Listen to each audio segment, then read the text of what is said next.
I think I really needed to get to critical mass before I could have ever made that decision. Yeah. Like, my pride was like, nope, I want to be the one to do it. And now I'm just like, how much more can I give people?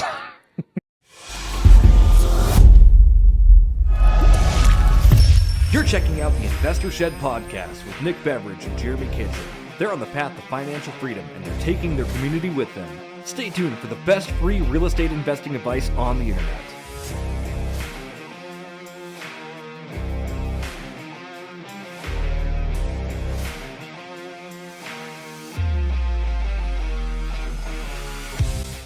Welcome to the Investor Shed podcast. I'm Nick Beveridge here with co-host Jeremy Kitchen. Good morning. I bid you adieu. How are we doing? Oh, I know ado. Yeah, I bid you do without further ado. Without further ado, do. Uh-huh. So speaking of doo-doo on this episode, Nick and I are going to be... shooting the shizzle. Oh, we're shooting the shizzle for shizzle. I love it. And hopefully you guys can stomach some of it. I mean, we are going to also talk about real estate. We're talking about our predictions of what's going to happen the rest of the year. Yep, going to little business ventures about what we're doing going forward. I thought it was a really good episode, Nick. We talked about your business and how you've recently played the leverage game, and it's working out for you. Yeah. So stay tuned for that. And then at the end, we give you a little surprise Tony Robbins impression. Yeah, we're not going to do it right that time. You have to get it later. You can judge my Tony Robbins later. Yeah.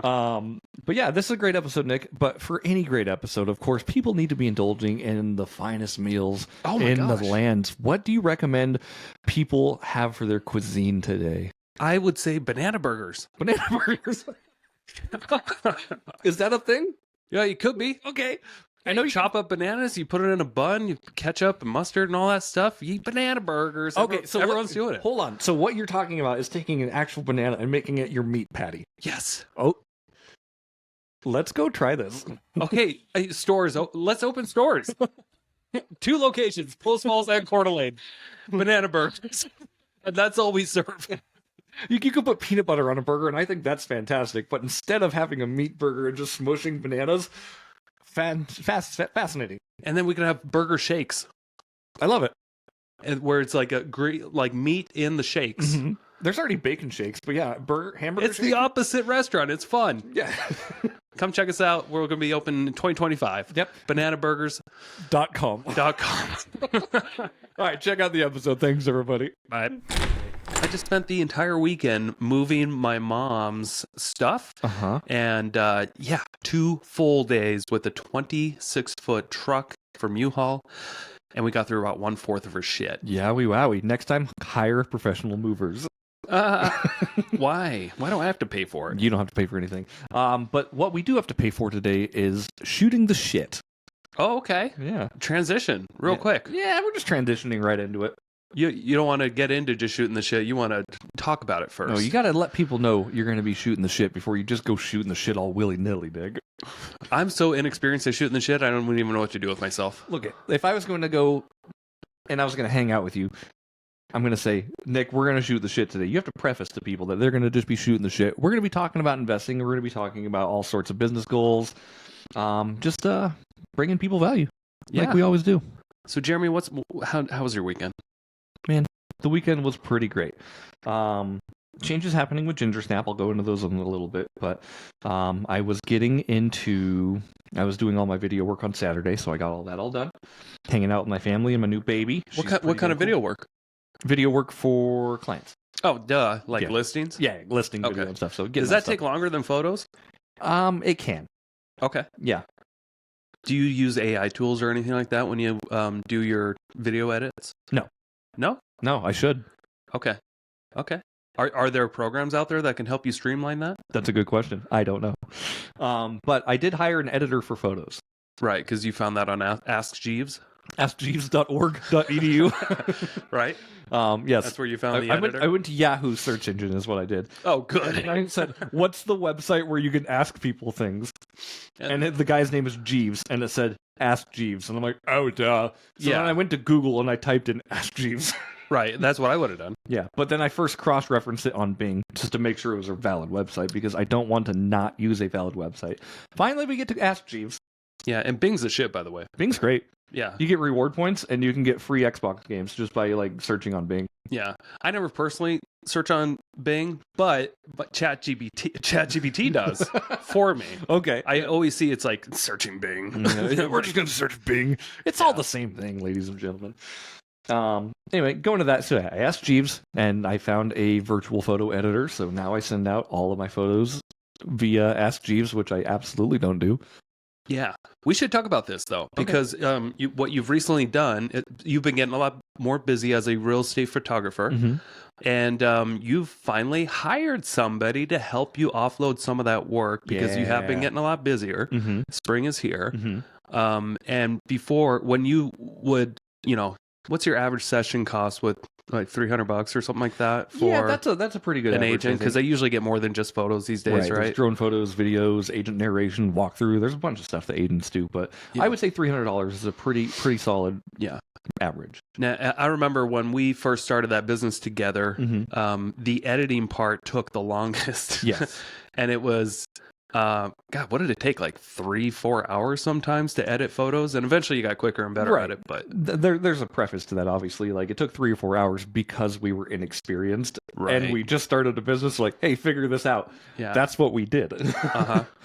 And still, it just depends on the house. Like, $1 million house is going to take a lot longer than a trailer with 15 photos. Yeah. Right. Why? Most of the time, you offer the same quality to every client? They go through the same process, absolutely. Okay. But there's, like, if you have one little tiny window in a trailer versus 15 windows in a big mansion, like, you have to pull in all the windows, you have to color. That's right. Yeah. Every window in a shot, you have to do some creative things to it. So what are you doing? Are you photoshopping the outside, or what is a window pool? So my process for photos, it's kind of a 4-step process. It's called a bracketed photo at first. Bracket is an overexposed, a regular exposed, and an underexposed. And I take those 3, and those are going to be my baseline for my original photo. And then I pop in what's called a light photo. So I take my flash, I shoot it right at the screen, or I shoot it right at what I'm looking at.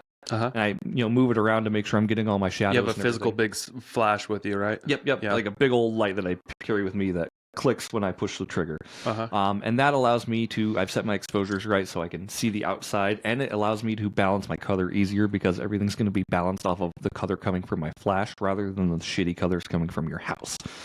Ooh, okay. It's just a better way to get better photos. And now, so I used to take all 4 of those images and blend them together. Now I send them all to an editor for 80 cents a photo. Okay. Yeah, how long did it take you to edit one photo?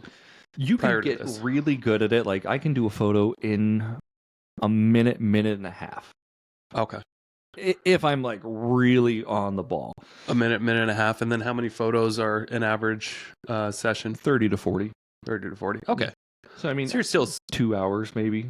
Yeah. Yeah. There's still a lot of time. And then to set everything up and export, import. Yeah. And right now I'm still like working on new systems on how to make it more streamlined, because sending to the editors, it's a big batch job. So if I'm sending them, 10 gigabytes of photos, I have to upload all this stuff. I have to be like, okay, how many am I paying for? Yep. Do you use AirDrop for this? No, I wish I could. You can't just AirDrop somebody. You'd have to have an Apple camera. The editor would have to be within AirDrop range to me, and I think they're in the Philippines. Oh, right. No, sorry, that's not what I meant. I meant to get the photos onto your computer. Oh. Yeah, I just download them from Google Drive. Oh, right on. Yeah, right on. Anyway, 80 cents a photo. So every photo session, if I'm doing 20 to 30 photos, it's anywhere between like 18 and 21 bucks typically. Okay. Really good upload. A couple hours of work. Yep. And then if you utilize that time wisely, you can go make another couple $100 or more. Yep. Right. 100%. Yeah. All right. It's been really great. And I think I really needed to get to critical mass before I could have ever made that decision. Yeah. Like, my pride was like, nope, I want to be the one to do it. And now I'm just like, how much more can I give people? Yeah. And even if you didn't ramp up your business, you could just charge a little bit more to cover that cost. And then you're working, half the time. Is it half the time maybe? Or maybe it's a third hard of to the tell time right off? now, Because you still have to go to the property and do the physical walkthrough. Mm-hmm. What I've done effectively is I've shaved off most of my nights of working. Oh, okay.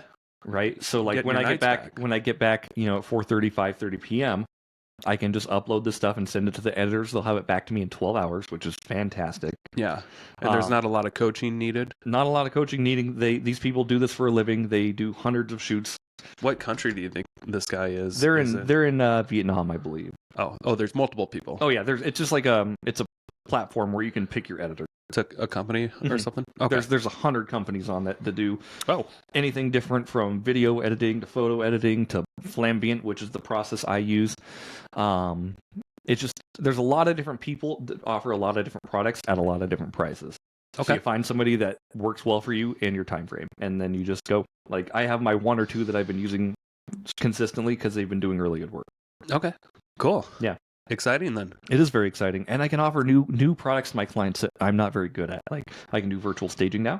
Yep. Because all you do is you're the middleman. Yep. I just pitch the photo off, and they add staging, and I get paid for it. Yeah, and I remember us talking about this a week ago or so, a few days ago, and you weren't sure how you felt about like marking up prices for virtual. You thought like maybe you felt like you were scamming agents or something like that. But I don't know if you've thought about that again, but it's like. You're not at all. Like real estate agents, they want somebody to conveniently handle their media. Most, not all, but like there's a lot of real estate agents out there that can barely figure out how to upload photos. You have to no the idea. MLS. You have no idea. In general, I deal with all of them. Like, let alone trying to find somebody overseas to digitally put in furniture, where and when, and all that stuff. A lot of times, like I'll send people videos in Google Drive as well. I get an email within a couple hours like, hey, this won't go on YouTube. How do I put it on YouTube? Or how do I make the link on YouTube? I'm like, well, you have to put it on YouTube. I'm happy to do that for you. But typically, a lot of my agents like having that physical file so they can put it on their Facebook, Instagram, TikTok. Oh, yeah. Yeah, how do you do it? Like, I know how you do it with us, but like with most people, do you have to put it on your own YouTube channel and then you just share a link with some of these people that just aren't savvy enough to get it on the internet? I try to simplify it as much as possible, Nick. I start it in Google Drive with my videos. Everything else goes through my view shoot with the photos. But videos, I put in Google Drive and I say, if you need me to host it so you can have a YouTube link, let me know. And I just try to get that out there as soon as I can. Okay. That way somebody's like, yeah, I need help with this. I just throw it on my channel real quick and be like, here's your link. And about how many people need help with that? Half. Yeah. Okay. That's about what I expected. Yeah. And again, like I want to make sure I'm delivering a physical file to you, or a digital file, I suppose. Yeah. And not just a YouTube link. So I'm like, here's your Google Drive link, and if you need me to upload it, let me know. Also, if it's just a good video I did, I'm probably going to put it up on my channel anyway. Okay, gotcha. Yeah. So you were burning the candle at both ends. Yeah.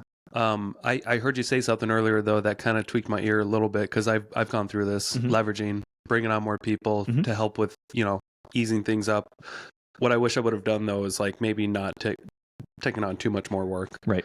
Get that extra free time to like get your bearings straight and make sure you got your admin stuff in check. Just some advice based off what I've been through, but like when I've hired people in the past to like free up my time, you should just go do more shit, but like there's still all these little pieces in my business that I still needed to fix. Oh yeah, 100%. And if you can free up some time to maybe fix the holes in your business first before you go out and bring more in, that's something I learned that I'm going to try to do better at. Right. And absolutely. And at the end of the day, like this does free up time. Yes. Am I still working most of the time on hard money loans or this? Also, yes. Yeah. Like I'm putting the baby to bed probably about 7:30. That process takes about an hour. And then she's asleep for 2 hours. And I'm usually doing some sort of work in that 2 hours, but it's not like oh shit, this needs to get done work. Right. Which is good. Yeah.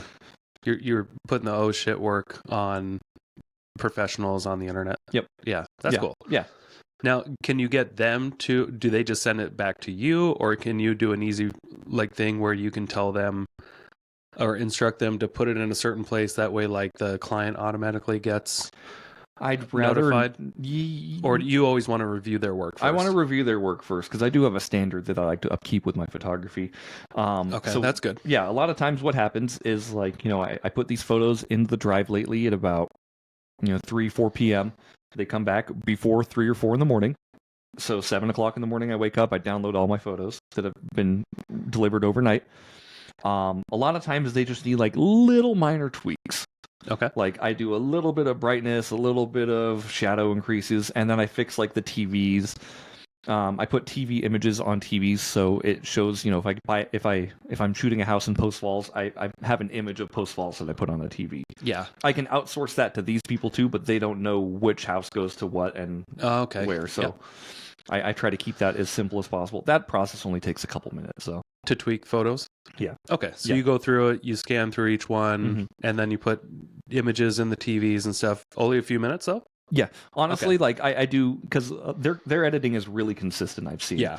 So what I do is I make a tweak to one photo. I'm like, okay, this one needs a little bit extra exposure, a little extra shadows, maybe a little dehazing, right?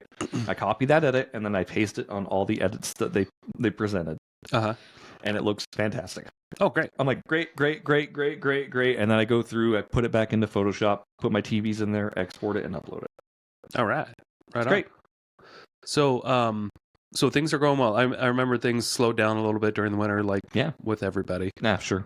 So what are you anticipating doing this year with your business? Do you have any business goals? Oh, business goals. Man, like in my head, I have a number. I'm like, I want to make $100,000 with Gingersnap this year. Okay, great. Yeah. Net? Or Gross. Just gross. Okay. Gross. Just for simplified. That's I wanna, totally doable. I want to see that number on my ordering platform hit 100K. Okay. Which can absolutely happen. I mean, sometimes I'm getting $5,000 weeks lately. Yeah. Yep. It's completely feasible. So Okay. that'd be good. And then just keep growing and keep using the time I have to reinvest back into the businesses that I'm running. Yeah. And I don't play a lot of video games lately. I don't watch a lot of shows. It's mostly like, how can I optimize my life? Yeah, there's the not most a lot part. of time for that when you got a kid and a business. Yeah. Brand new. And you're trying to do brand new new baby. things, right? Yeah. Yeah. I got to stop watching so much TV in the evening. Yeah. But it's just what we all do to mellow out and chill for the end of the night. I get it. It's not like I don't feel like I'm like losing my life or anything like that. Right. So we do so much during the day, but I can definitely watch a lot less TV. Yeah, a lot of people can say that, honestly. It's not like it's a problem. It's only a problem if you let it be, to be honest with you. If your life is fulfilled and you're getting everything done you need to get done, there's no problem in relaxing. Oh, thanks. Oh, you're welcome. Well, then I'll do more of it. All right. So that's kind of my goal with Gingersnap. Obviously, I want to still do a lot of hard money loans this year and just work with more investors. And hopefully this process of hiring out other, pieces of my Gingersnap business will allow me to focus more on the hard money stuff. Gotcha. Yeah. So, have you broken down yet, like to hit that $100,000 figure by the end of the year? How much you need to, how many appointments you have to go on? I haven't broke it down About on just a per appointment, no. Well, let's do that. I know. What's your average? Just if you had to shoot from the hip, what is the average gross income of one appointment? Gross income of one appointment, after the fees from Square or whatever. Yeah. If we're taking an average $300 payment, I think they take 6%. Okay. So like 280 or something like About that. 280? Yeah. Okay. So that's about 357 appointments. Mm-hmm. And then divide that by 12. That's about 29 appointments per month. Oh, that's cake. And then divide that by 4.27. Mm-hmm. That's 7 appointments a week. Mm-hmm. So yeah, are you on track to hitting seven appointments a week? I have to check my numbers. Honestly, it's hard to know if January through March we're on track. Okay. March for sure was on track, but January and February are typically the slower months in real estate, so maybe not. Okay. Yeah. Yeah. Maybe not, but maybe. But during the summer, you might be going on 10, 20 appointments during the week sometimes. Could be. I remember what wanted me to start Gingersnap Media was when I was, I always hiring this company, Red Hog Media. Mm-hmm. Hey, quick commercial break here. Thank you so much for listening to this podcast. I really do appreciate it. If you want to give back, let me help you buy a house, or I can help you sell a house. It's the only way I make money when I'm not investing in real estate.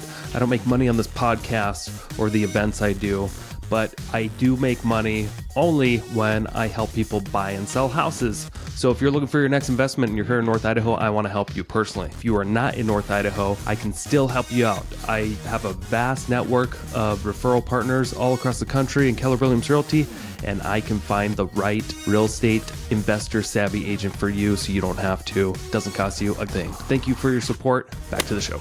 The owners would always meet me there, and I was always curious about it because I remember the owner, was Laura or Lauren?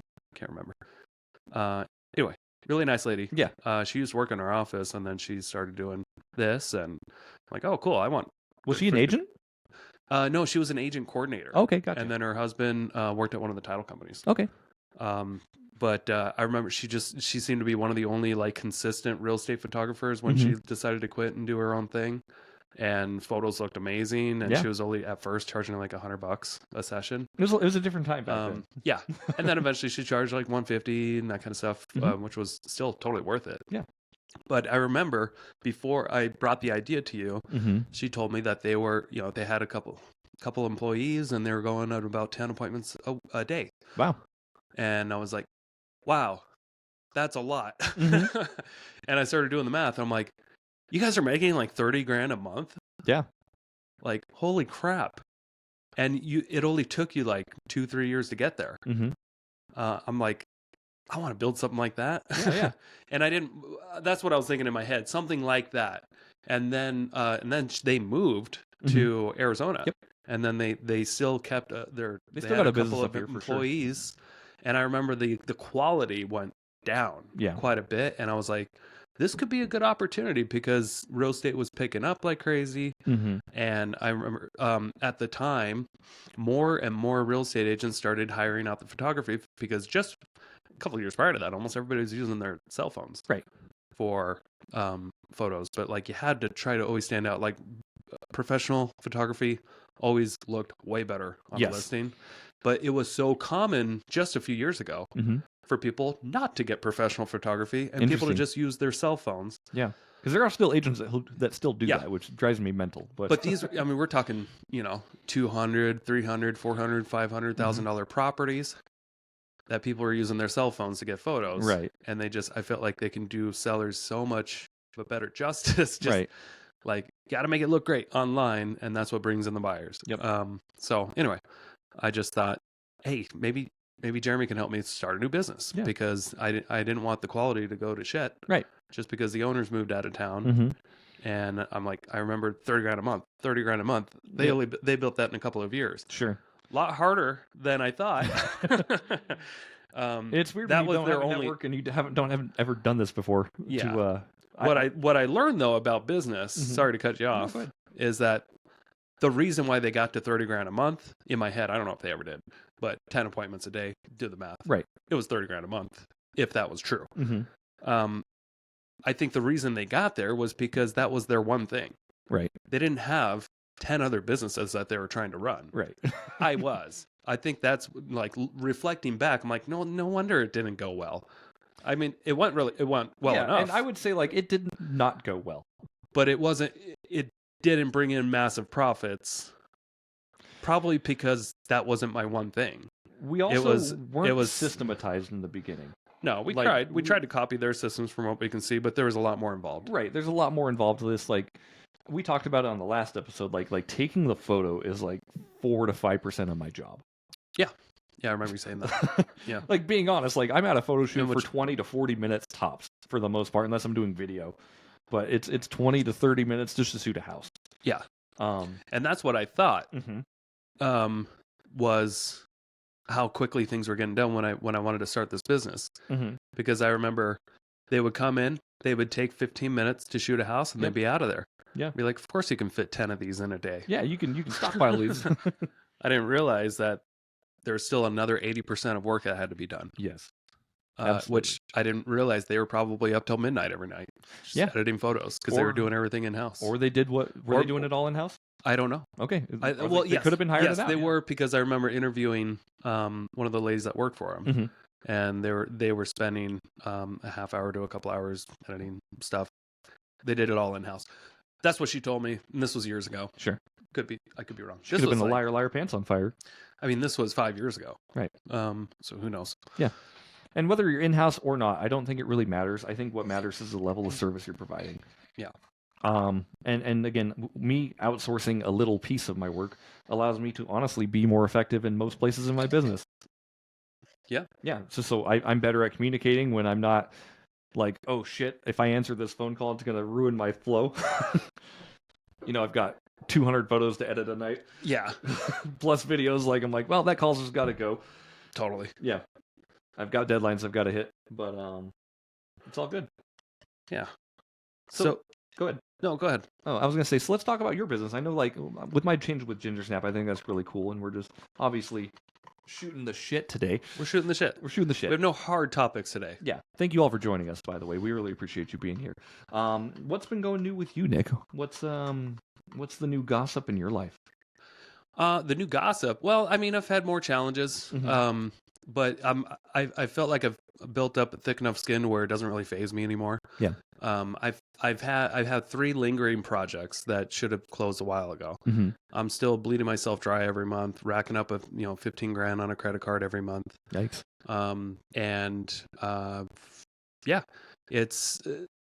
It would be really nice if these transactions actually do close, because they're supposed to. Because that's what's supposed to happen when you go under contract? Yeah. So, I mean, and then, as I hinted on the last episode too, most of our real estate team left us too. Mm-hmm. Yeah. So that's been another challenge to just try to overcome, overcoming the rejection. And most of this is a mental game, it seems like. Yeah. So been trying to get my bearings straight. And I don't want to be in such a hurry anymore when I do, going back at this. I want to really take my time, because I think I've stumbled a lot over the last few years by trying to hurry too much, mm-hmm. and not having all the pieces in place, which a lot of that has come to stab me in the back. Sure. So I'm just trying to be a little bit more delicate, smarter, patient mm-hmm. with the next investments that come up. I had over the last 3 weeks, I've had like 4 really good opportunities come my way, mm-hmm. and I'm taking my time with the due diligence. I love it. I'm letting things fall apart before we bring it together if it doesn't make total sense. Yep. And I'm really sticking to I've had opportunities recently to get into projects that I've gotten into before, very similar, great deals, huge renovation projects, a little bit outside of town, mm-hmm. and I'm just stopping myself. Okay. And I'm okay with it. Yeah. Like, I know where this is going. Right. I've seen the writing on the wall with these. This is going to be good in general, but like not where I want to go this year. Because I told myself, I made myself a promise about 6-8 months ago, mm-hmm. that I would not this year get into any big construction projects. Okay. And I feel like a lot, and I just want to stick to that. Like, I know that's a stupid goal. Don't do stuff. It's harder than it seems, actually, sometimes. and that may sound like a ridiculous business goal. Don't do stuff. Mm-hmm. But that's been my goal this year, is just to slow down.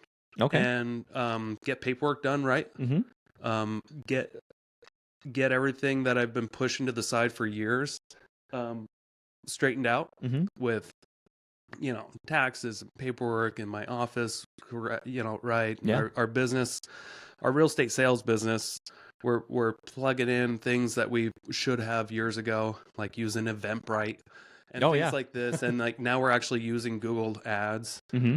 And pushing out our conference that we're doing in the fall. Okay. And Ryan, who was one of our guests a couple weeks ago, mm-hmm. he helped us. He helped our real estate team implement some Google Ads, which is just getting us some pretty crazy good numbers on YouTube and stuff. That's awesome. On a few of our videos. So I love it. I just I want to slow down and just fix what I have that I know is good. Mm-hmm. I think that's a really good idea, Nick. Yeah. So for those that don't know me, they're probably confused as hell what I'm talking about. Well, if you're starting in the middle of season 3 of the Investor Shed, you should probably know. Season 3, episode 1, was it 1 or 2? I can't remember. When you did the Rise and Fall of Nick Beveridge? Yeah, Rising from the Ashes or something like that. I think that was episode 1 or 2. You're right. Yeah. I kind of go into depth of what happened with my business over the last few years. Mm-hmm. But yeah, so we're selling a rental. We have that we thought was going well for the last year. And then we dug into the numbers because we haven't had time to like really keep track of everything. Yeah. And like, that's another thing too. I need to keep good P&Ls. I always preach it, but then I don't do it. Right. I try to have my systems do it or QuickBooks or something like that, but then you still have to go and look. You still got to do the thing. Yeah. You still actually have to like look at your statements that you get from your property manager and be like, is this right? And because we had a rental that we thought was performing really well the last year or so, and it turns out it wasn't. Yeah. And like to my fault, and I guess like this is nobody's fault, but like it was just something that fell off the radar, and it wasn't even on my radar because again, I thought everything was going well with the rental. Yeah, the bank account wasn't negative. The bank account wasn't negative, and it was set up automatic withdrawals and automatic deposits. I also didn't have access to the bank account. Like in my head, I'm like, okay, but you always could have. I never took the step to be like, hey, get me on that bank account. I mean, I've asked you a couple times, and it kept getting. Oh, shut up. It's okay. No, but like again, like I'd ask, and then like life would happen, and life would happen for you too, and it's a-okay. I was just like, okay, there's obviously no fires to put out because Nick hasn't told me there's any fires, so I'm imagining that bank account is just growing and growing and growing, and I can't wait to see it when I actually get access. And then you're like, hey, can we start paying off some of our hard money loan a little bit? Yeah, probably. We've probably got like $10,000 or $15,000 in this account from rentals just from the last couple years. What's the account at? And I finally got to see it. It's kind of low. And it was at like $4,000, and I'm like, that's weird. Makes sense. We started at $10,000, and we've had a renter in here for 2 years, and we're negative $6,000. Yeah, what's happening? And I was like, well, maybe there's a deposit that's still pending or something like that. We look into it a bit deeper, and apparently, the property manager forgot to tell us that the tenant didn't quite have enough rent to pay consistently every month. Right. And there were some months where they would collect half, some months where they were just collecting a fraction. It was a $2,800 a month rental. And last year, they were short by $7,000 or something like that. Yeah, something like that. Yeah, it was over $7,000 when you added it all up for like the last year and a half. And they said that they were going to pay it all up by March when they got their tax incentive. Yep. And then who would have thought? Actually, the month before they did make an extra $1,000 payment. They were paying their full amount plus they made an extra $1,000, so they made like a $3,800 payment. Yeah. I'm like, oh, cool. They were back on track. And then the next month, nothing. Right. And we had to evict them. Right. They just decided to stop paying. It was because they were so far behind, and it was just, and they wanted to buy the property too. Just weren't anticipating that. They did leave before the formal eviction expensive part, which is good, and they didn't damage the house. Right.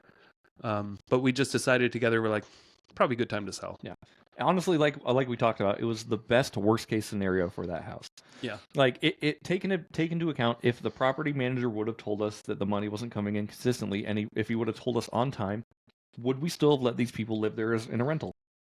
I would have been like, hey, well, I don't know, maybe because like you said, like Idaho's weird. Like they're making a payment, right? Yeah. So it's difficult in Idaho if they're paying the rent, even if they're not paying the full amount. From what I know, it's not black and white. You can't just evict somebody if they're paying their rent. Yeah, making even if they're behind. Right. I could be wrong about that. Sure. But that's what I've been told. I know it's more strict in Washington like that. It's less strict in Washington. Like you could just pay $1 for rent and you can't evict your tenant. Oh yeah. Oh yeah. Yuck. Yeah. Yucky kapooey is what I always say about Washington rentals. Yucky. But yeah, like I don't know if it would have changed my mind on anything, honestly. Like I don't think so either. I would have just these people like trying to make an effort. My gut would have been like, all right, have some empathy. Yep, and just let it ride. It just sucks learning that after the fact. Like, yes. Why are we? Oh, we're $7,000 behind, and there was no phone call. Yeah, I wasn't not one happy. Call. and there was some internal miscommunication. They thought they told us. Yeah, they didn't. Again, like whatever happened, and it's all good. But we're selling it. We're under contract. We're already through our inspection periods, and we're getting more for the house than we thought. Yeah. When the one we initially had it under contract for. And then before we had it as a rental, we had it under contract for like $400,000. Yeah. And now we're getting 4075. extra $7,500. So we're making up our rent. Oh yeah. We're making up our rent deficiency. Right. But so I think the loan amount on this one, just to kind of go into the numbers too, $280 is what our hard money loan is. Yeah. Right. If we're selling it for $400, obviously there's going to be fees and stuff associated with that. This has a potential to be a triple-digit flip.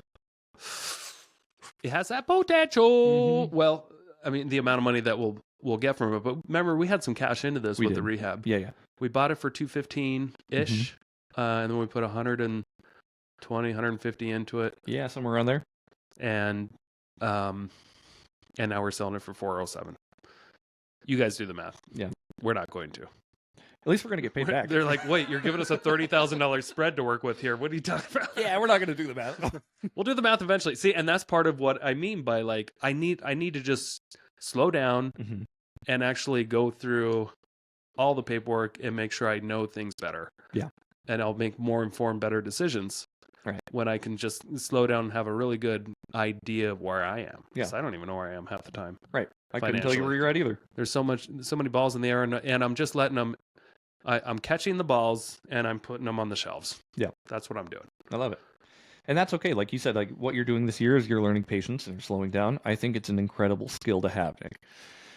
Yeah, it's hard for me. I bet. Yeah. You've been going gung-ho for a long decade. time. Yeah, a decade. But then when the walls start crumbling down on this stuff, you're like, okay, I need to really zoom out and slow the hell down because it's harder than you think it is. Yeah. It's way harder. It's not undoable. No, or it's not. It's not undoable. It's just not what I thought it was. Right.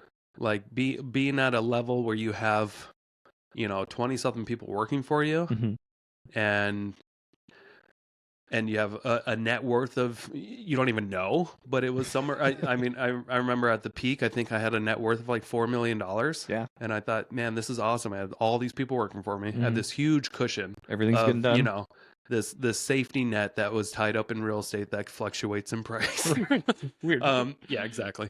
And you can see where I'm going with this. But I had so much liability. I had an overwhelming amount of liabilities out there. You did. Like an overwhelming amount of real estate that was not cash flowing, that over the course of a couple of years sucked it all dry. Not all of it, most of it. Right. And we've talked about this before, like your partnerships have kind of gone sour on a few occasions.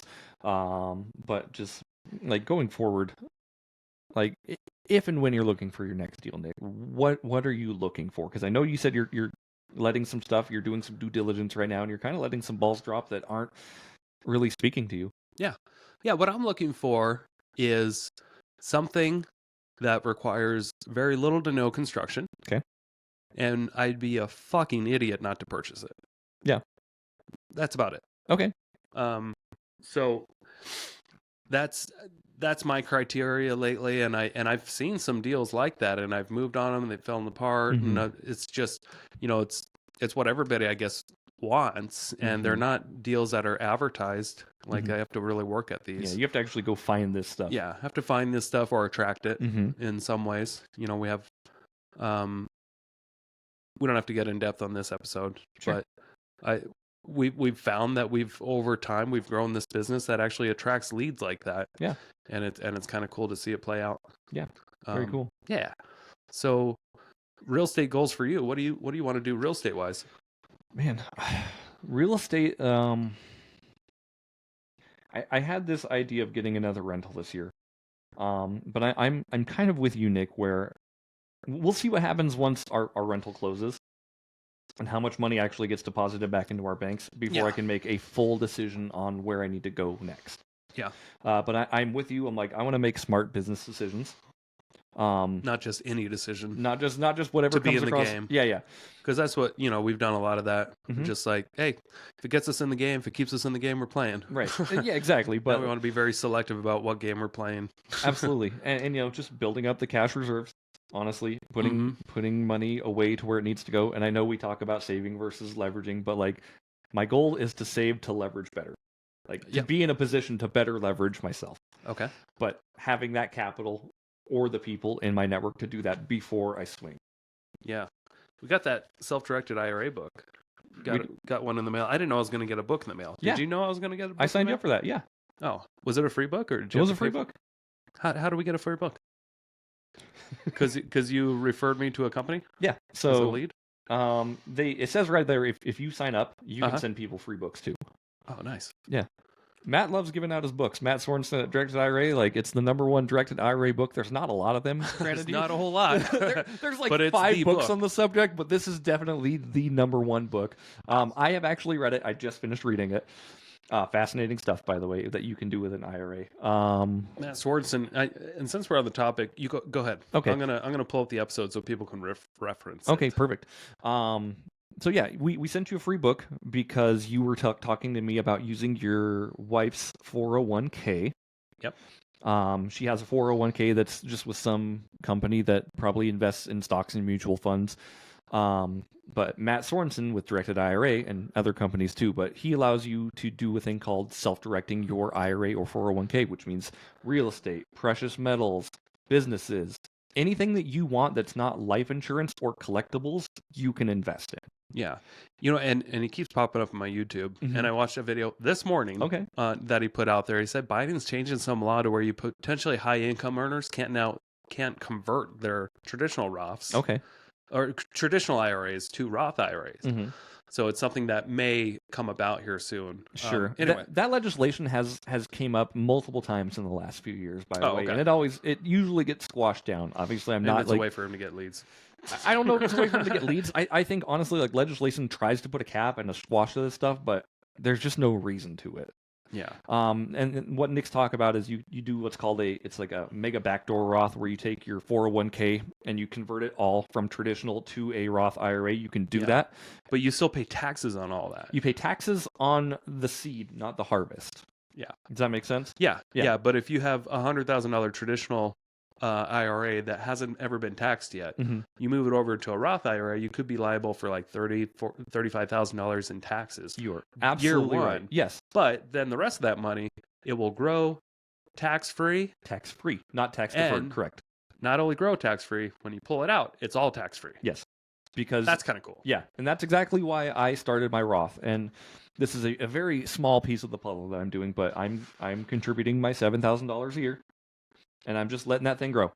Yeah. I started it last year. I did one note out of my self-directed IRA. I made $660 because I only had a $6,000 loan or something like that. But that's how you start, right? Yep. So now this year I'm going to have 14 grand because I did the 6 plus the 7 plus the 660. So I'll have 13 because it grew 660 tax-free. Because it's growing it's growing tax-free, yes. But then next year I'll have another 7,000 plus whatever investments I made this year. So at the end of next year I'll have probably a $24,000 account which I can invest into other people's stuff. Yeah. So that was season 2, episode 31, by the way. The episode is called $1 Billion Alternative: Matt Sorensen's Guide to Self-Directed IRAs. We should put it in the notes because we're talking about it. Yeah. I think he would like that. Okay. But yeah, so anyway, you're talking about that. You got your free book. I do hope you read it because it's actually quite fascinating. Yeah, I brought it to the office to give away. Oh, nice. This is boring.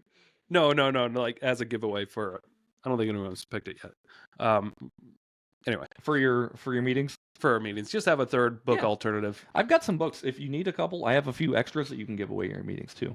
Oh, thanks. I've bought some from Entertain Mart that have been pretty cheap, pretty good books. I can't believe you go into that store. It's nice. Wouldn't you get stabbed in the parking lot? No. It's Entertain Mart. It used to be the Hastings parking lot. Used to be the Hastings parking lot. Who got stabbed in the Hastings parking lot? Everyone. Not me. Anyone who goes there gets stabbed. That's the first thing they do when you walk in the door, too. Oh, well. I mean, just a little jab. Just cut the skin a little bit. Typically just with a Swiss Army.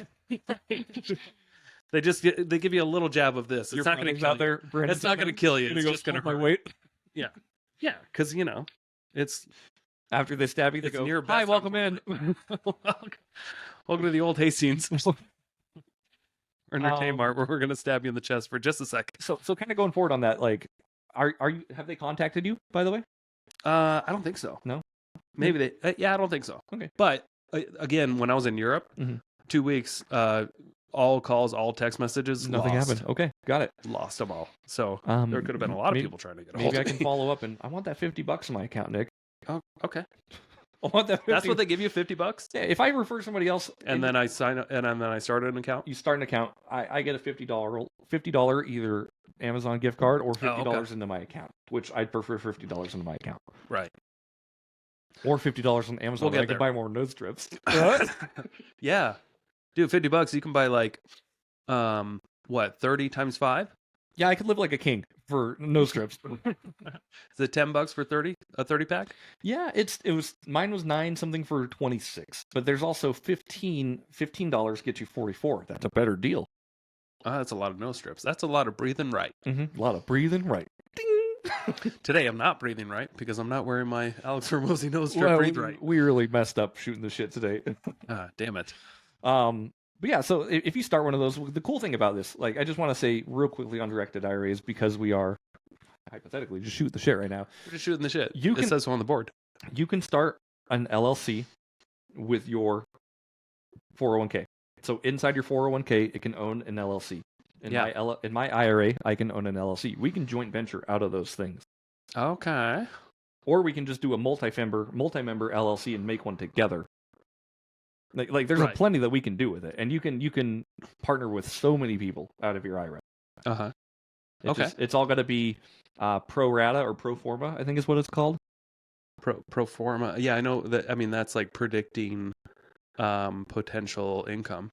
No, so pro forma, or I can't remember if it's pro forma or pro rata. I apologize, but basically, if you put, say I put in 25,000 for 25% ownership. And you put in 75,000 for 75% ownership. Yeah. Anytime we have to make a decision going forward, I contribute 25%, you contribute 75%. So it has to be equal to our contributions. Like a loan, like all the lenders that give us hard money, and they have the IRAs in them. Yep. And they always own a percentage of the loan and stuff. Yep. That's cool. Yep. Math. Cool. It's pretty cool. It's just math, yo. Yep. And my loan actually that I have out on my IRA is closing hopefully soon. Dan Corbin is under contract. So how is it working with this company every time you do a transaction with somebody? Do they have to facilitate it? Yes and no. So here's the breakdown of this. Right now, I am operating directly out of my IRA. So I don't have an LLC in my IRA yet. So right now, anytime I need anything to happen, yes, I have to go back to the company. I have to get approval. I have to get the forms. I have to do all the stuff. I have to submit it directly through the company. Kind of a pain in the ass. And even Matt Sorensen will say, like, if you plan on doing deals, have your IRA get an LLC, and they can set it up for you too, which is nice. Okay. So they'll set it up exactly how you want it. So that way the IRA is investing in that LLC, and then the LLC does the operations. Correct. And then it's just so easy. So if and when, because this is going to be happening this year actually with me in my IRA, I'm going to spend, it's like $800 to set up an LLC directly in that with an attorney, having all of it done. Okay. And you just is there a time limit? Like, can you only have an investment in an LLC for so long? No. Could it just be in there for 10 years? Yep. Okay. It could be in there until you retire, until you need to start taking distributions. Okay. Yeah. Then it needs to go back to the custodian or something? Yes. It gets, so if you put like a house in there, I think it gets weird with if you're trying to do depreciation and stuff like that. You'd have to set up an attorney call basically if you want some weird stuff. But IRA owns an LLC. Now my LLC, basically, it just has an LLC bank account. I can do whatever I want. If I just want to wire somebody money, I can do that, even though I really need to start wiring people money through title. Right. Through title. Yeah. Yep. That's how I recommend doing it for sure. Through escrow, not title. Escrow, yeah. It needs to go through an escrow title company. Yeah. For any deal. Most title companies are escrow companies, but they're actually two separate things. They are. Yes. Good to know. But yes, if you have your LLC, you can invest in whatever you want. You still have to be aware of prohibited transactions. So you can't put fuel in your car with your LLC debit card. Yeah. Does that make sense? Totally. Yeah. Yep. Every cent still needs to be accounted for. So just don't be a dick and don't be an idiot with it. And it's you got to be know the rules. Know the rules, right? Yeah, because you could get stung. Mm-hmm. And then obviously I'll still be setting up my promissory notes when doing loans, and just doing a few different things out of it to try to make that account grow. Yeah. Do you have any predictions on what the real estate market and what's going to go on this year? I mean, we're mid 2024 by the time this comes out. Sure. I know we're in April right now, but I think this comes out in late May or June. Yeah. How do you think the rest of this year is going to play out? for investors? For investors, I think anyone who's creative and wants to get things done and has the resources to get it done is still going to be absolutely in a position to get that done. Yeah. I think the people that are striving for deals and the go-getters and the people who are, taking down deals left and right are going to continue doing so. I think people maybe like me who aren't actively in a lot of deals, I most of the time I'm looking for deals that come across my plate, like we were talking about earlier. Yeah. I don't think that strategy is going to be very viable for me unless people know who I am and what I'm doing. Okay. Right? Yeah. And that's where I'm like, hey, I've got money to lend out of my IRA. I lend money with my hard money, right? People need to know who I am in order to do business with me. Otherwise, they're just going to continue going about their own business, I think. Yeah. Totally. But I think it's still going to be a good market. Like real estate has proven time and time again that it's the most stable and most successful investment. It's been very resilient. It has over the last couple of years. Yeah. Mm-hmm. Mm-hmm. I know we went to the Conscious Investor meetup. I'd really like to look into buying businesses too. Uh-oh. You're not done with your business. I'm not done with my business. and again, this is something like shiny object syndrome. I have no intention of buying a business, Yeah. but I really like the idea of it. Oh, so do I. Yeah. Totally. Yeah. That's a problem I have. It's like new stuff. Yeah. Yeah. Put everything else on the back burner. Mm-hmm. Anyway, what kind of business, if you had your buffet to Mm-hmm. choose from, what type of business would you buy if you could? Interesting. If I had to buy a business, a car wash sounds nice. Okay. A property management business sounds nice. Uh-huh. But these are all just hypotheticals right now because I've done zero research on buying either of those and what that actually entails. Okay. I know when we were at that summit, they gave us resources. There's a website where you can go buy businesses. I thought that was really cool. Yeah. Just people to have their businesses up for sale. I'm like, I could spend $8,000 and buy a business. Probably a shitty business, but I can do it. For sure. Yeah. Again, it's not something that's going to happen this year unless I partner with people who are like, I'm buying this business. We're looking for capital. Yep. And then I can kind of really analyze the operator and analyze the business a little bit better. Okay. Cool. Yeah. So it's not exactly at the forefront of my mind. I wouldn't call it shiny object syndrome with that. Yeah. But it is something that I would like. Okay. To look at. As far as real estate goes, just stabilizing my house, stabilizing my emergency fund. Yeah. And then being able to shoot farther faster once I'm done. Sounds good. What about you? As far as if I had to pick a businesses or is the real estate market? Both. Well, let's talk about the real estate market. Mm-hmm. I feel like we're going to see more of the same. Okay. I think things might get kind of interesting and chaotic with a couple of things with realtors. Okay. I believe that there's going to be just a lot of weird chaos going on where maybe a lot will be getting out of the business because they'll have to actually start doing their jobs of meeting with buyers beforehand and getting them under contract, like a listing, before they go and work with them. And I think that's going to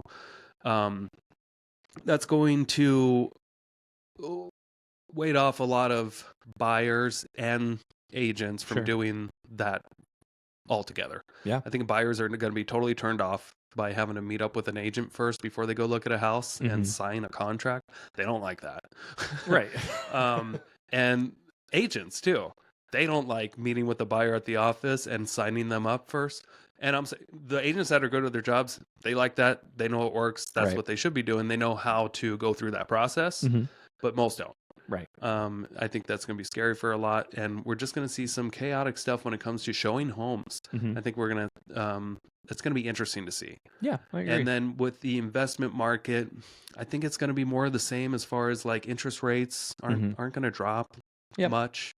I don't see why they would, because the Fed is hell bent on trying to control inflation, and they don't do that by dropping rates. Right. They drop rates when the economy needs it, when they're getting pressure like, hey, things are so bad. Right. We need you to drop, but things haven't been so bad. It's reactive, not proactive is how they do it. Yeah. Things our economy's been pretty resilient no matter how hard they try to pump the brakes on stuff. Yeah. There's still plenty of jobs available out there. And and real estate hasn't gone down as much as it could. Right. So if I had to guess, I would guess interest rates they keep saying that they're going to drop the rates, and I don't think they're going to. I think they're just going to kind of stay about where they are. Yeah. And there's going to be an exceptional few that can actually purchase real estate. Right. And can I piggyback off that Yeah, just for sure. a second? To anyone listening who's worried about interest rates, and if you're the only thing you're doing is before you're buying is like, are interest rates good? Are interest rates bad? You're doing yourself a disservice, I think. My philosophy is if you can buy and it makes sense for you and it's not going to put you in a negative impact way, buy real estate. Yeah, I agree. Don't worry about what the interest rate is doing. Factor it in, of course. But if you can make it happen, because the theory is that you can always refinance later, right? If you get 30-year fixed debt, that's awesome. Yeah, but you never want to buy a house assuming that the payment will go down someday. You don't want to assume, right? But because what's likely could easily happen is that the payment will go up a little bit because taxes will go up, insurance will go up. Your payment's always typically fixed, right? But you just got to make sure you know what you can afford to spend, right? Yeah. Know your numbers, know your budget. Nobody knows it better than you. If not, hire somebody who will tell you what you can afford. But again, just like I said, piggybacking off that, just if you can buy and it makes sense to buy and you feel inclined to, you should. Yeah. If it's too expensive for you, figure out a way to get into the market. If you plan on buying real estate. If you don't plan on doing that, then this advice is irrelevant. True that. Sorry to cut you off, but yeah. No, it's okay. Yeah. So I don't have a lot of big market predictions other than I expect some sort of chaos with how realtors work and how that's going to affect buyers. And then I expect more of the same when it comes to investments. Sure. In general, meaning interest rates and pricing, I think is going to be relatively stable. It feels like because I just don't see anything showing like real hard evidence when you look at all the data and listen to the experts, the true experts. I just don't see a lot of huge varying in pricing. Right. Yeah, like you said, it's been pretty stable lately. Yeah. The one thing I would look out for, though, is that uncertainty with realtors and buyers. Like, that could maybe potentially impact the market. Oh, sure. It could. But how much of an effect is it going to have? Well, but for the buyers that really need and want to buy, they'll make it work. Right. They'll figure it out. Yeah. Like they have been. Yeah. The last couple of years in high interest rate territory. Yep. Yeah. And then as far as like if I had to go into another business, I've flirted with the idea of like 3 different things, and they're all. And I try to think like if I had to go into the next business, how can it be like kind of AI proof? Okay. Yeah. Because I do believe AI is going to take not necessarily take a bunch of jobs, but make a lot of things so efficient that it's going to be hard to tell It's going to be hard to tell what exactly is going to be a waste of time or not to spend all your effort. Like if I don't think it's a good idea to go learn law right now and like to go become an attorney because I think a lot of that can work kind of dissect that for you, right? Yeah, AI can dissect the law for you very easily. I think that's going to be I think there's going to be less attorneys needed moving forward. Just a guess. Sure. But I like the idea of having a landscaping company. Okay. I think that's going to be hard to replace by robots. Yeah. Doing custom landscaping work for people. Doing physical like labor. on high-end homes. Yeah. I like the idea of having some sort of a family fun park, like a trampoline park or something like that in Coeur d'Alene. Nice. But I feel like there's not enough of that. You had your bouncing business a couple years ago. Yeah, different. Something indoors where people can come to. Yeah. Like Triple Play. Okay. Triple Play is always packed. It is. And more than half the people are coming from Washington. Weird. But I think young families there should be other options. Sure. Like a trampoline park in Coeur d'Alene would be kind of cool. Yeah, there's one. Oh, is there? Yeah. Where at? It's up there on Dalton. A trampoline? No, I apologize. That's like a big bouncy house place. That's a bouncy house. That's Jump for Joy is what I'm thinking of. But like an actual trampoline park. I think that'd do pretty well. That'd be hard to replace by AI. Yeah. I mean, VR can do it. Yeah, maybe. And then Alex Hormozy said, because I take everything that he says to heart. Yeah. If you were to start a business right now, get some sort of like brick and mortar like salon or something like that. Okay, yeah. And I think it'd be kind of cool to own like a float tank shop or something like that, or like to just offer, these things where you just buy these machines once and you have, one employee just kind of managing things, and like a car some wash. sort of a wellness center, like a car wash. Yes, Okay. yeah, like a car wash, but more, but something that I actually like a float tank, or something like that. The reason why I thought car washes, by the way, is because like it feels like every month up here there's a new metro car wash. Yeah, so that's your competition. Yeah. So, and again, maybe not up here would be my target market, but like I'm like, okay, we've seriously got like 5 or 6 metros. It feels like in the Post Falls, Coeur d'Alene area right now. Yep. And I'm like, there's obviously a need for dumb people to get their car washed. Yeah, I would be cautious though, because like I remember working at Squeaky's Car Wash when I was a teenager, and I remember the owner telling me, because I was always asking questions. Sure. He told me that it would to operate for one car to go through, it cost him roughly $3. Sure. In soap and employees and water and all that stuff. He had it like figured out to a science, and they were charging like about $5 or so at the time for a car wash. Yeah. And that always stuck with me, and I'm just like, wow, probably not a lot of margin in the car wash industry. Yeah, but if you it's have volume on that one. Yeah, right? but what if you have slow days? Then you lose money, or it just doesn't seem like enough margin there. What if the car wash breaks? Sure.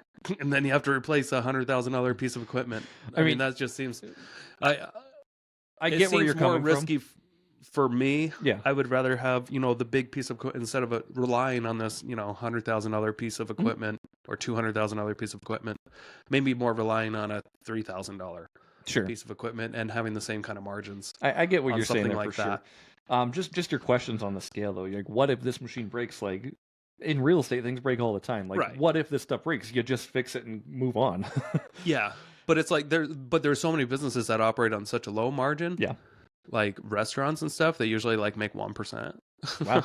Yeah. That's like an average 1 or 2%, something like crazy like that. It's wild. And there's so many restaurants that you wonder why they always go out of business, even if they seem packed, and they barely pay their employees, and they still can't. Right. Keep the doors employees open. Are paid with tips for the most part. It's a lot of work. So it is. Just yeah. Yeah. So yeah, I mean, just like with anything though, like I said, if things break and it's part of the game, you just have to plan for these breaks. And again, I haven't looked at like a car wash as like a business model. I just see in my head, I'm like, these things are popping up everywhere. There must be a need. That's as far as I've dived into it. Yeah, you're right. But I get my car wash here and there. Yeah. And you're on a metro. Are you on a metro plan? No, I don't use Metro. Okay. The owner of our office also owns Hippo Car Wash. Oh, cool. Okay. One of the owners. Cool. And so I would never use any other car wash now because Nice. even though we've never spoken about it, Mike, I have loyalty to KW, including You're welcome, who Mike. owns businesses Yeah. that are also own part of the building. Mike's not listening to this. I'm for sure 100% sure of that. But thank you for the Hippo Car Wash. Mike Trickle. Yeah. Mike Trickle, everyone. He's also a realtor. Yeah. Little piece of the KW office. Yeah. Well, cool. Let's kind of wrap the shooting the shiz thing up, Nick. Before we do the what are you reading right now? Are you doing any kind of extracurricular activities to further engage your education? No. So I finished the books for now. I'm not reading a book, but I'm listening to a few off and on. Yeah. I'm re-listening to the Elon Musk book. Okay. Again, I really enjoyed that one. The one by Isaac. Yeah. Whatever. Something Watson or something. Yeah. Or Isaac something. Yeah. With the W, I think. Yeah. So how about you? I've got a couple going. So right now I'm reading. It's called The Entrepreneurial Roller Coaster by Darren Hardy. Okay. Pretty good book. Just kind of Darren Hardy. That sounds familiar. He did The Compound Effect. Okay. Have you read that? No. That book's fascinating. It's The Entrepreneurial Roller Coaster. Pretty good. And I'm listening to Money Master the Game by Tony Robbins. Oh, yeah. That's another book I just started. Yeah. Because he just came out with his 3rd edition. Okay. But we were in Europe and I started listening to it with Hillary and it was just a little dry at first. Yeah. And I'm like, I'm not going to do this to Hillary for the next 20 hours. So we just listened to a bunch of Two Bears, One Cave podcasts. Okay. With Brett Kirscher and Bert Kreischer. Brett Kreischer. And Tom Segura. Tom Segura. Okay. Yeah. Very So cool. we just listened to funny stuff. Yeah. Kept the mood good. Sure. Yeah. Like my wife can take certain amounts of like entrepreneurial content. Yeah. Most of the time she's okay for a podcast or two, but man, she hates The Richest Man in Babylon. I've never heard that book, or I mean, I've heard of it, but I've never listened to it yet or read it. It's a good read. I know it's you very keep short. recommending that. You could read it in a day. It's so short and so good. It just gives you the 10 laws of money, and it's just like this is how you move yourself forward. All right. And you protect your capital. Make sure your money raises money. Make sure your money has a job. Like every dollar in your bank account has a job, is what he says. Out of the 10 laws of money, what would you say is the number one thing that almost everybody fucks up? Protecting it. Oh, okay. Finding a way to protect your investment. Okay. Yeah. Or not having it so like in the book it's whenever you make money, he gives you like a philosophy on how to live. Like, 10% as soon as you pay yourself goes towards an investment, no matter what. Yep. Right. I do that. Yep, I do that too. Oh, I used to. Yeah. I don't do anything anymore. Okay. I'm probably at like 20 to I used to be- 30% now for like all investments, but I don't think people save well as a general population. This is general. Yeah. I don't think people are good at saving and having an emergency fund. Less than like 95% of the population doesn't have $5,000 in their bank. Yeah. I've heard that. Yeah. I've heard more than half of the people don't have $400. Yeah, staggering statistic. Yeah, in America. Right. Staggering. Yeah, that's not just, the whole world population. Right. That's America. And $400. Most people don't have it. Yeah. I was guilty of it too, but now I've made myself, I'm like, fuck that, man. I'm going to have a lot of money to my name. Yeah. And I'm going to have my money have a job. Anyway, that's just that. So I'm doing that. I should get the physical copy of Money Master the Game. Listening to it's okay, but I want to like highlight stuff in the book, and It's a big book. It is a big book. Yeah, but and there's a second and a third. Okay. Mm-hmm. Gotta love those editions, man. Yep. So Jeremy, what is your definition of success? Is that one of our questions? That is one of our questions. What is your definition of success? How do you define success? How do you define success? I think success comes at a personal level. To be honest with you, like, to me, it's not monetary. Like, having money is great, of course, but like, there's a level of happiness that you can achieve by being around the people you love, helping other people get to their goals. A life lived of happiness and in pursuit of helping other people achieve things. Nice. I think that's success. Like pushing people to where I can never go, or pushing people further than I'll ever be, feels really good. Oh, nice. So that's where I'm at. What about you? I thought about this a lot, Mm-hmm. and I feel like my definition of success is always changing. The way I define it, and depending on what stage you're in life and stuff, and so my new definition for myself, this isn't for everybody, is that I will feel very successful if someday my kids, when they're adults, still want to hang out with me. That's really great. Yeah. That's it. I love it. We could all work on that for sure. Let's wrap this thing up. So I do want to say thank you everybody for listening and checking out this episode where Nick and I shoot the shit. We shooted the shit. We did. We really did the shitter did. We shooted the shizzle.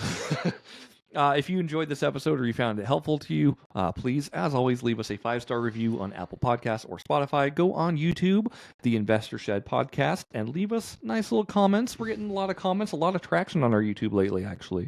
Yeah, thanks to paid ads. We love your paid ads. We love your Ryan Jones.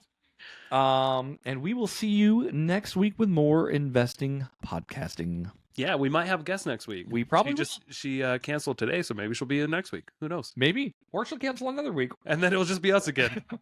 You're stuck with us. You get what you get and you don't throw a fit at the Investor Shed Podcast. Don't throw a fit. You could always switch to a Tony Robbins thing. Tony Robbins.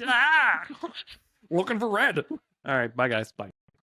What's up, North Idaho people? Hello. Hey, we've got an amazing real estate seminar coming to Coeur d'Alene here later this year. We want to tell you about it so that you'll hurry up and buy tickets. Yes, get your tickets. The amazing Kathy Fecky is flying in. AJ Osborne, the king of self-storage, is flying in. Steve Rosenberg, y'all know him, he's muscly. Brad Chandler, changed your life. Tom Wheelwright, man of the hour. Get a free book too when you sign up. Quickly, do it before the end of the month and you'll get a free book. Thank you so much for checking out the Investor Shed podcast. If you enjoyed your time, make sure to leave a 5-star rating and review on Apple Podcasts and Spotify. Follow along on YouTube, TikTok, and Instagram at The Investor Shed for shorts and promos about each episode. Do you want to be a guest or know someone who has great real estate investing advice and stories? Reach out to us at theinvestorshed@gmail.com.